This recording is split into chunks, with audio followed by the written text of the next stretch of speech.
So today we're going to be looking at how to maintain our trekking poles. Now it's getting to that time of the year where we're flicking over from our summer kit to our winter autumn kit. So I like to take this opportunity just to give everything the once over, particularly stuff that's either been in storage all summer, such as my sleeping bags and my winter tents, and also any kit that I've used quite a lot during the summer that I'm going to continue to use in the winter. And in this case, it's my trekking poles.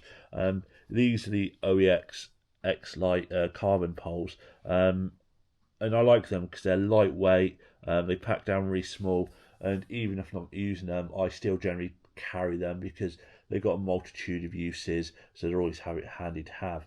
So the key areas you'll want to be checking when you're going through your pole is, if we start at the top, it's the handle. So is it nice and secure? Is the material in which you grip onto nice and intact? It's not compromised, because at the moment it's nice and smooth, but sort of sharp edges, friction points can cause sort of hot spots in your thumb joint, etc.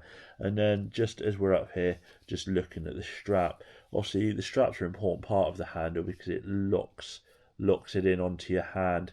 So if that fails, then you're not going to get the best performance. So just making sure the material's all good, there's no fraying, there's no lacerations, and just making sure where you adjust it is again nice and secure.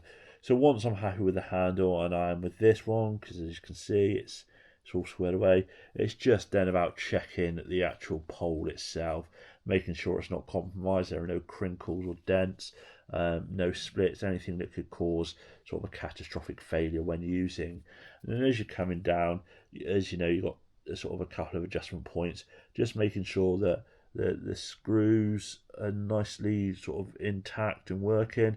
Make sure that the plastic around it isn't cracked or compromised, because again you don't really want that failing in the middle of nowhere. And just making sure that the levers are all good to go. You know, WD-40, something like that, if they're a bit stiff. So once that sort of top pole's done, you just need to sort of visually inspect the lower pole again, just making sure there's no compromise in the condition of it. And then as we get further down, also you've got the feet and the guard. So this is why I'm doing this video, because my guard had snapped. I don't know how, to be fair, whether it was sort of when I was putting it in the car or using it. And whilst it's not sharp enough to cause any sort of injury, I got a Lanshan too, and I plan to use it a bit over the winter to see how it sort of holds up and how I hold up in it. So as I say, whilst it won't cause me an injury, you know, it could compromise the integrity of my tent, and then I'm in a bit of a sticky situation if it's wet, cold, and dark. And then you end up unfortunately putting others at risk if you need to call mountain rescue. So that's why I'm doing this, because that one needed replacing. So that one's gone, and you know I had a couple of spares, so just got the new one on, and you know both of them on both poles are good to go. And then finally, and probably the most important part to check, is actually the base of your poles. So this part here, if you're using it all summer, can sort of wear quite easily. You can get cuts in it and stuff. But equally, the metal spike or the carbon spike within can sort of enough pressure through it eventually starts to cut through. And certainly in the NHS, this sort of failing here can compromise the falls and stuff. As such, it's often cheaper just to give someone a completely new set of crutches or a stick than it is to replace it with a foot. So these sort of used crutches end up going to places like Ukraine and stuff, for humanitarian efforts.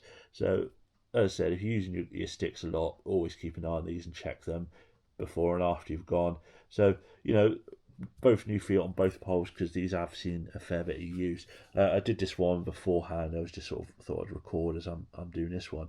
So anyway, that's how I sort of inspect my poles, and I said I'd do it as the seasons change. So I'm doing it a couple of times a year for a good deep service. But equally, before and after I go out, I always give it a once over just to make sure there's nothing sort of catastrophic. Anyway, let me know what you think. Do you do anything else to preserve your poles? Or do you just risk it for a biscuit? Anyway,